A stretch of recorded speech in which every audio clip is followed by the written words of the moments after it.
তাড়াতাড়ি এসো, কথা আছে। দাদা যাচ্ছি যাচ্ছি, আগে ভাজা হয়ে যায় ভালো করে, তারপর যাচ্ছি। আরে ও বেগুনি ভাই, আসবে তো তাড়াতাড়ি, হেভি একটা দরকারি কথা আছে। কি হয়েছে বল দিনি, কি হয়েছে বল। সবাই ডেকে ডেকে মাথার পুরো পোকা খেয়ে নিচ্ছিস, আমার একটু ভালো করে ভাজতেও দিস নে। বল বল কি সমস্যা বল। কি আর হবে বলে দিনি, কি আর বলবো। কি হচ্ছে বল দিনি, সারা সন্ধ্যেবেলা রেগে রেগে রয়েছিস কেন? রেগে থাকবো না, রেগে থাকার মতন কাজ করলি। আগের দিন আমরা চপ স্যারের কাছে গিয়ে কতবার রিকোয়েস্ট করলুম যে আমাদের ভ্যারাইটি বাড়াতে হবে। হ্যাঁ সে তো আমি রিকোয়েস্ট করেছি, স্যার তো বলেছে বাড়িয়ে দেবে। বাড়িয়ে দেবে না তো ছাই, কি লঞ্চ করতে বলেছি আর কি লঞ্চ করে বসেছে দেখো। আগের দিন আমরা কি বলেছিলাম, fish cutlet, chicken cutlet, egg devil, এইসব গুলো লঞ্চ করতে বলেছি। আর কি লঞ্চ করেছে দেখো। কি লঞ্চ করেছে? চপ স্যার আমাদের ফুলুরি লঞ্চ করেছে। চ চ চ চ চ চপ স্যারের কাছে চ। A few moments later. বল, আবার তোদের কি সমস্যা হলো? এই তো কদিন আগেই এলি।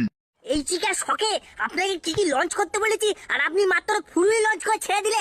তোরা বুঝবি না, ব্যবসা একটু টান টান যাচ্ছে, ওই জন্যই তো